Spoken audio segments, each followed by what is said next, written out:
When I was in college in the 90s, I met Jake, then M23, through mutual friends.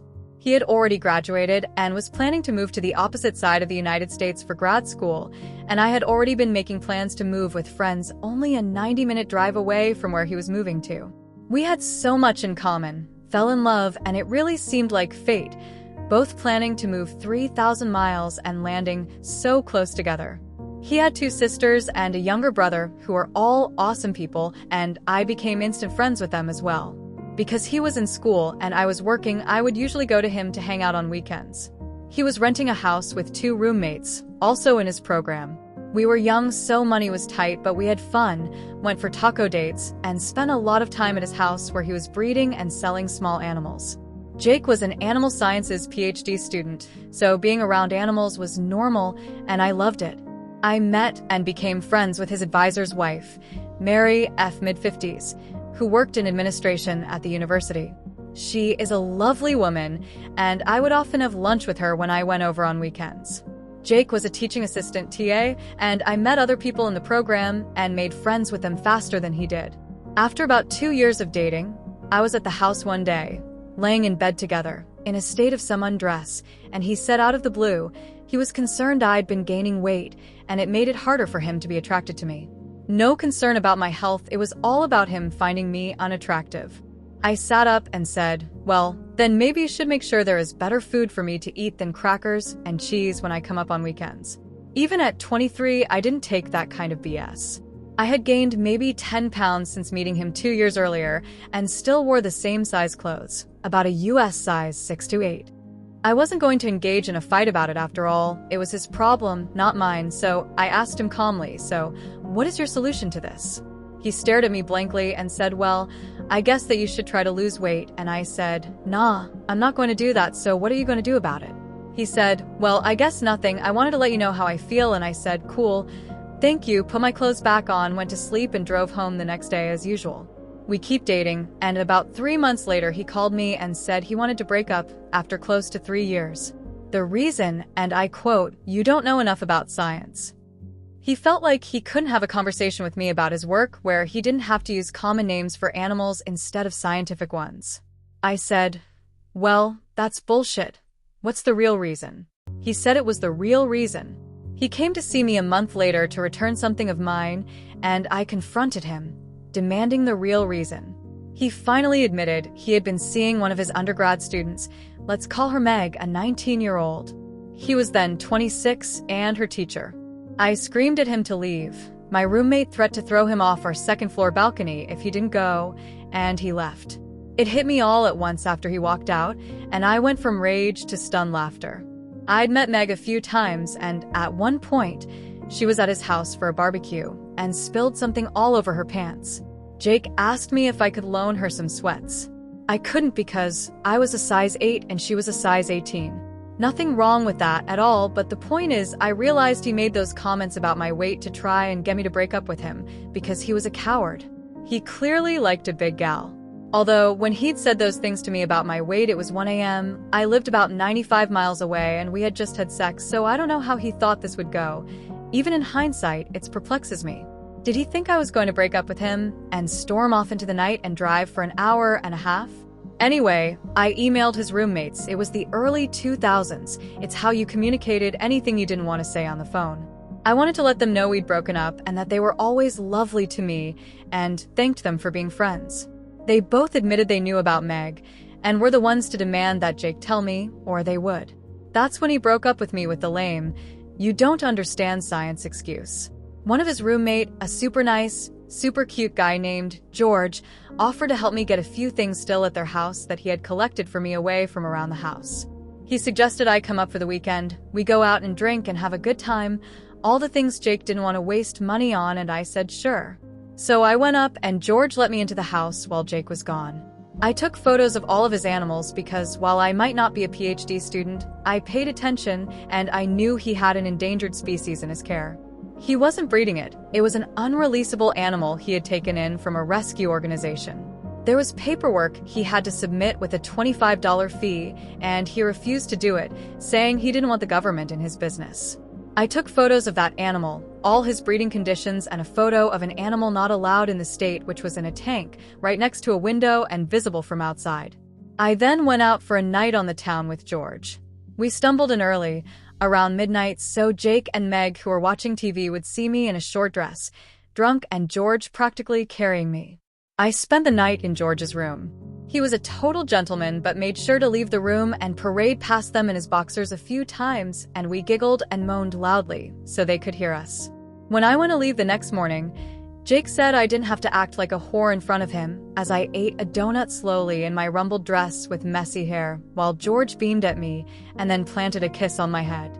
Meg looked ashamed, not quite knowing where to look, and I said have fun with my leftovers and walked out. I wanted to think the petty, loud, hookups and a few juvenile insults was my revenge. It was not. The next day I had my photos developed, the good old days, and called the State Office of Fish and Wildlife. I reported the animals in the house, the potential overcrowding of breeding animals, and the 2 animals he shouldn't legally have at all in the state, and asked them how to make a report. Turns out Jake wasn't well liked by his peers in his program, or by his roommates, but I was. George had suggested that he and their other roommate could submit complaints to the university that a TA was sleeping with one of his students and showing her favoritism. The night we were out at the bars, we made sure to tell the story to anyone who they knew. They made sure all the women in his classes knew he was sleeping with Meg. It wasn't a large program, so people knew fast he had cheated and was now dating his student.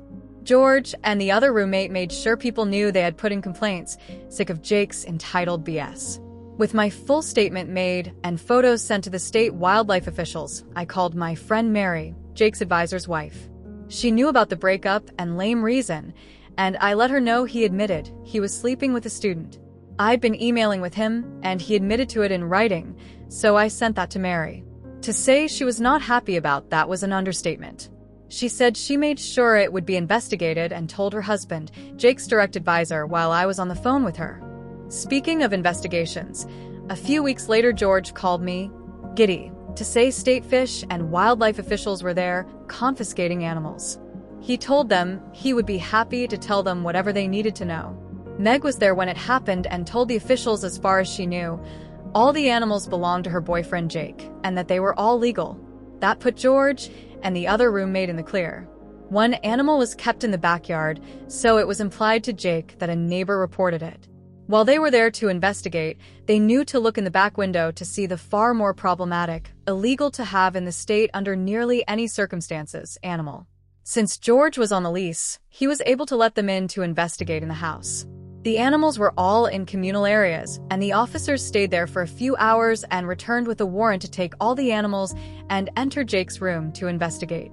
George and the other roommate let them into their rooms with no issues and were quickly cleared. Meg apparently couldn't get a hold of Jake and eventually drove to the university to find him. Remember, no cell phones yet. It was a good day. The only animals they left was some guppies in a fish tank. Now, PhD students need grant money to do research, and a large part of animal studies funding comes from the federal government. Jake had just gotten an EPA grant right around when he broke up with me. So I called the EPA and asked how I would report that a person with a federal grant was being investigated for illegally harboring endangered animals. Long story short, he lost his EPA grant and had to make restitution on what had already been used, close to $30,000. He would never be able to get another federal grant. He avoided jail time on the state charges since all the animals were in good health, but lost all his breeding animals, worth thousands of dollars, since they were collected for safekeeping during the investigation when the 2 illegal animals were taken. In the end, he owed a $15,000 fine, and the 2 animals went to a nearby nature center. For years, I would stop by if I was in the area to visit them. The university revoked his scholarship and fired him from teaching for having an inappropriate relationship with a student. He somehow escaped being expelled, but it always shocked me that he never tried to hide the relationship with Meg, and was so stupidly self-assured he didn't even wait the 4 weeks until she would have been done with his class to start publicly dating her. By the university rules, he would have been in the clear to date her, not being her teacher anymore, and she would just have to avoid any classes he was a TA in. It never fails to make me laugh.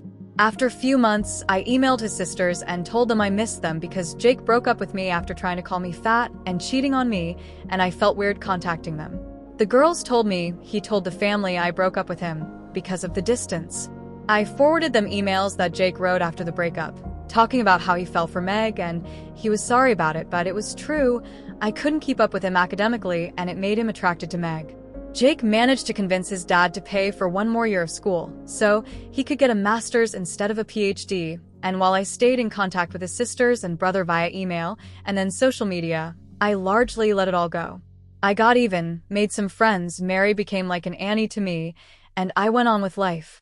I went on to get a master's degree myself and my specialty, helping scientists and doctors communicate their work to lay people.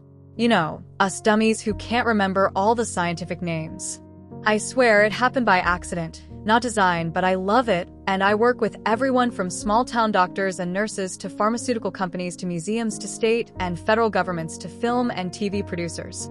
I travel a lot and speak and get to learn a lot of cool things about our planet and how things work. I knew through his siblings that Jake and Meg got married and had 2 kids. Meg dropped out of the sciences and became an accountant. Jake went back to breeding animals. Every once in a while, his sisters or brother would tell me something over for lunch or via text, but we had our own relationship that exists outside of him. Apparently, when I sent a wedding gift for one of his sisters, he loudly complained at a co-ed bridal shower that all of his siblings still were my friend and didn't make an effort to embrace his now wife, Meg. Apparently, the sister just laughed and said, "I don't make it a habit to be friends with homewreckers." This is how Jake's parents found out how their relationship started and ours ended, 10 years after we broke up.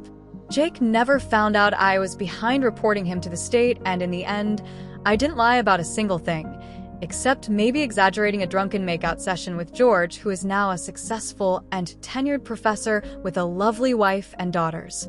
Fast forward about 20 years to a few weeks ago. I was at a university giving a lecture to a room of 250 undergrad and grad students. In the end, I was mingling with a student afterwards, and I hear a voice say, "Hey, Opie, long time no see," and I realize it's Jake, and I didn't change the expression on my face at all. I was completely shocked, and my instinct was to play dumb. So I said, "I'm sorry, help me out. Have we met at another workshop or lecture?" He looked incredulous and said, "It's me, Jake," and I said, "I can't place you, but I would love to figure it out." Finally, I gasped and said, "Oh my goodness, Jake. I guess I blocked you out," and said, "Well, lovely to see you," and moved on quickly when he tried to reach out and hug me. I was happy to leave it there, with the satisfaction of him seeing me as a guest lecturer in a science department of a major university when he was just in the audience. The department chair and faculty who had invited me to speak took me out to dinner, and while there, one of them said, "So you know Jake?" I said I did from over 20 years ago, being vague about how. She went on to tell me he had been there for an interview for a teaching position and had spent a few days there observing, and they were likely going to hire him.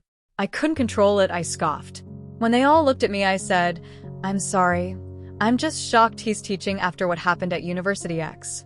They said what happened, and I said, "He was sleeping with a 19-year-old student when he was 26, and he had to leave the program without a PhD because he couldn't afford to stay after losing his scholarship."